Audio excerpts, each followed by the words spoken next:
Spin नहीं आ रहा, spin कैसे होगा? हम जा रहे हैं लेफ्ट हैंड अटैक कर रहे हो, खड़े हो जाओ। यस, अब मैं लेफ्ट हैंड अटैक कर रहा हूँ और मेरे को स्पिन करना, तो मैं कौन सा लेग आगे पुश करूंगा?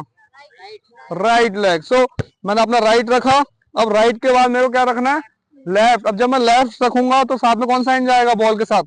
लेफ्ट हैंड ही। तो मैं राइट रखा और लेफ्ट राइट मेरे साथ में आ रहा है, ये लेफ्ट हैंड और लेफ्ट लेग साथ में आ रहा है, ये देखो ये। तो राइट मेरा कहाँ, फ्लोर पे ही है। जैसे मैंने लेफ्ट रखा, राइट को उठा के भैया पुश कर दूंगा, ये हो गया स्पिन। कंट्रोल, कंट्रोल रखो, इजी रखो, आराम से हो जाएगा। स्पिन 1 2। ये जो लेग्स है ना, राइट लेग वाले, ये से मैंने ये से स्प्लिट करा।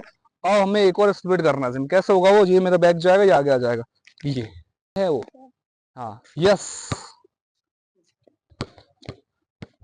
Spin, finish, finish, finish, quick.